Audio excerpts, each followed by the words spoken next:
Hi everyone, welcome to the RDI Hub podcast. I'm Fionnuala O'Callaghan. Today I'm going to be interviewing Bertie Murphy, Fexco's Chief Strategy Officer and Executive Director on the RDI Hub board.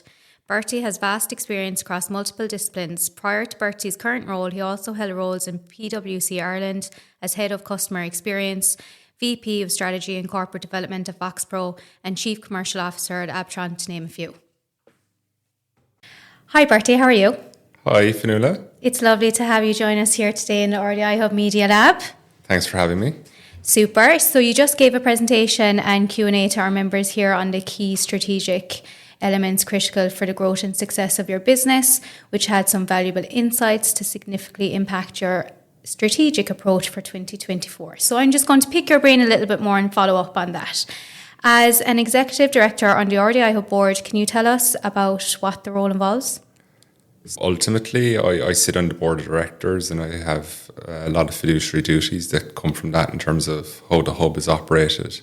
I work very closely with Liam and the management team in terms of setting the strategy, setting the budget annually, and ensuring that we're focused on the right areas in terms of the growth and success of the RDI Hub. But it's a lot of fun as well. Thoroughly enjoy being involved with the hub and working with Liam and the team. Super. So what do you see for the RDI Hub future? I think it's amazing what's been achieved in a short time in terms of the RDI Hub. I think it's on a firm footing now. Obviously, we've just made a significant investment in terms of scaling the capacity of the hub. The team are really looking to get the best and the brightest in terms of the startup and scale-up community in Ireland involved in the hub ecosystem and expand that out further. There's a lot of great work across programs and events ongoing as well in the hub, which are drawing in new members and corporates as well to engage and work with the hub. So look, I think the future is really bright for the hub. There's been great work done and I'm sure there's a lot of progress that'll be made now in 2024 as well. Absolutely. Potential impact for the region in terms of what RDI Hub can bring? I think it's fantastic for the region. I think from a Fexco perspective, we're really focused on our impact in our local communities. And I think the hub is now giving a set of capabilities to the area in terms of scaling new businesses and setting them on a firm footing for growth into the future. And that's driving economic activity into the region. And it's creating jobs and all the spillover effects in terms of that economic impact. And I think that's fantastic. So look, great foresight in terms of Brian McCarthy and others in seeing the opportunity to establish the hub, and great execution by the leadership team, Liam, and the management team as well, in terms of building out on that vision and executing on it. And the future is very promising. Fantastic. Years ahead of its time. Which leads me perfectly into the next question. How do you see the Fexco RDI Hub partnership growing in the future? I think there's a lot of opportunity for Fexco and the RDI Hub to continue to work closely together. I think it's a relationship where both sides can really be successful from that relationship. I guess from a Fexco perspective, we're seeing a lot of opportunity in terms of fintechs and getting them to locate within the hub and co-locate obviously alongside Fexco and work with Fexco in terms of taking our core competencies, capabilities, market access, and leveraging those as they scale their businesses and working very closely with them. We're seeing some interesting startups emerge in other adjacent sectors that have fintech needs as well. And obviously that's our core competency. So really interested in supporting them in new and interesting areas also. So a very reciprocal relationship between the hub and Fexco growing together, I'm sure, into the future. Yeah, and we are very lucky to have you as a partner. What does a company need to focus on when developing their strategy? So for me, it comes back to the origins of what is strategy. Strategy is a way to create and capture value for me. So that's really important. So you've got to create value, be that in your product or your service. You've got to understand what your customer needs, how your product or service creates value for them. I typically find entrepreneurs are very good at that side of the equation, right? They can really think through what that customer needs and wants. I think one of the things that's just really important is to check yourself and ensure that you are actively engaging with that customer and truly understanding what they need and want. On the other side of it then is the typical bit that the entrepreneur mightn't be brilliant at, which is capturing value. So you've got to ensure that you're able to commercialize your product and get paid for it ultimately and drive value in that way for you. So that's really important to think about quite early on and think about how am I going to structure that pricing? How is it going to scale over time? How long am I going to have to live with it? Is it going to change across customer pools over time? Am I going to farm my existing customers to get more revenue out of them? How do I think about that? So a real strong focus in capturing the value you create is really important. Yeah. So you also lead out the ESG for Fexco. This is relatively new for businesses who now have to track this, fortunately. How did you go about introducing and implementing this in Fexco? So when we were setting out our strategy, we felt that ESG was becoming really important in the context of how businesses operate and carry themselves. And we felt it had a key role in our overall group strategy. So we put it in as a foundation stone. Now, what was really interesting about Fexco was there's been a lot of focus on ESG within the group historically. It's been to the forefront of how the business has carried itself over its 42 years. So particularly around community impact, the impact on our people, a really strong government-run business, and a focus on sustainable growth. So those elements were there, and in 2018 as well, the company started focusing more on the environmental side of things and investing in those areas. What we needed was a way of describing our strategy, putting it together. We needed a way of taking all the different elements within group that were driving an ESG agenda and putting them into a new model of governance underpinning it. So we could have a consistency, we could have reporting, we could have metrics and actually measure our performance. So that's the journey we've gone on. We have a very clear strategy organised around 4 pillars: environmental, people and communities, governance and sustainable growth. We have key objectives under those pillars, and we have key metrics that we track as well.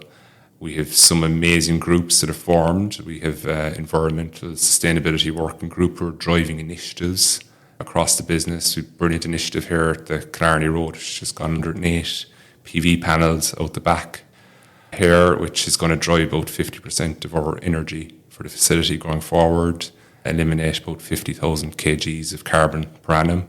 Super initiative to our facilities team led by Nuala and Fred.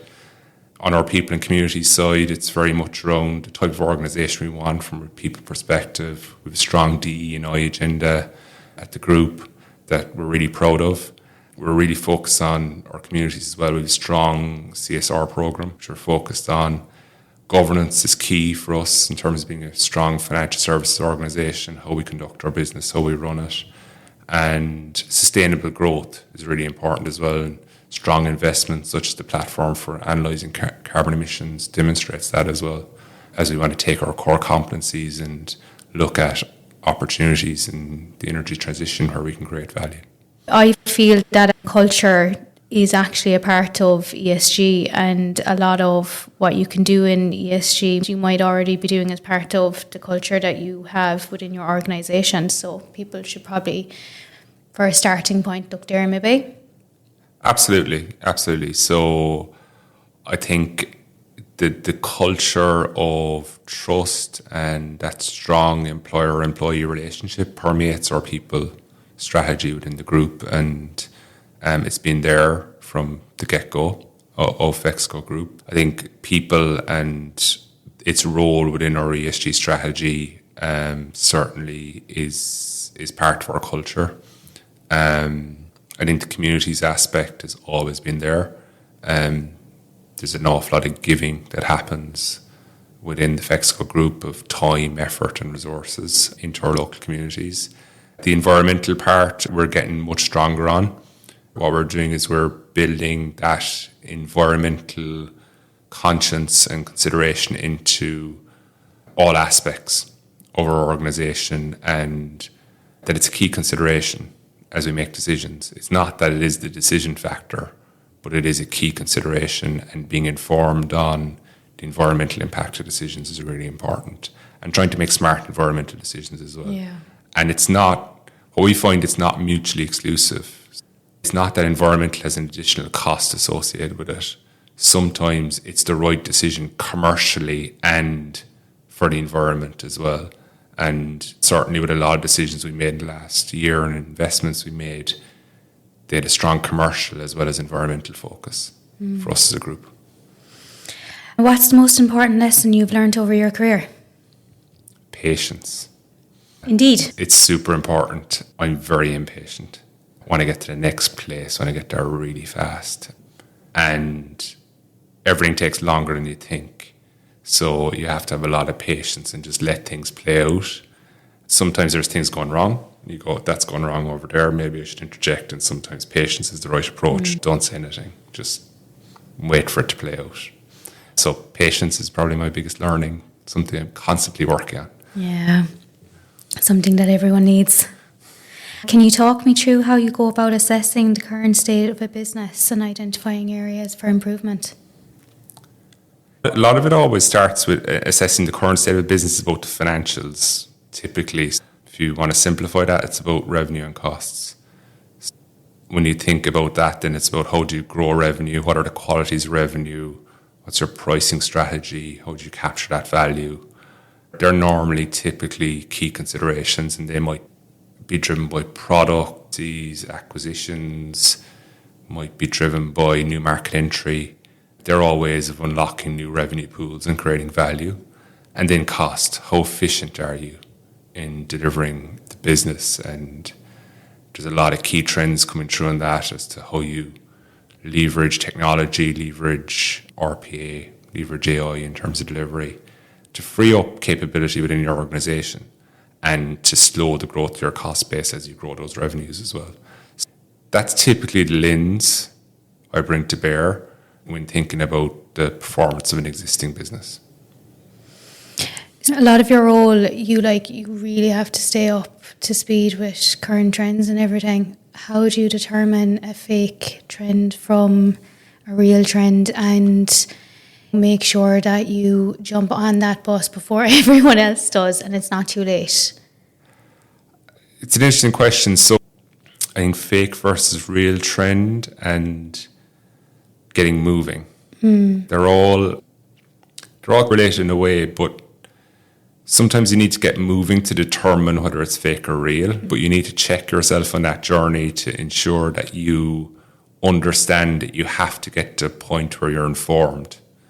So sometimes we'll see with some businesses that we kick off, we'll have a view, we'll have a good qualification as to that business, and we'll ask ourselves key questions that need to be answered in a period of time to understand whether there is a true product market fit and opportunity maybe for that business. With that, it's about the data, and I always say let the data set you free, because the data removes biases typically, unless you subscribe to lies, damn lies and statistics, which is another view, but typically the data does remove biases from your consideration. Last question. Gazing into the future, what's your view on the market for 2024? Are there any key technology or market trends? So market for next year, so obviously we've hopefully hit the top of the inflationary curve, so interest rates should stop increasing and should hopefully start decreasing. Obviously, there's been a strong home for capital in terms of returns in that high interest rate environment that has happened over the last period. That's really constrained investment in startups. So hopefully that's a trend that'll change and there'll be more capital available for investments into the startup community.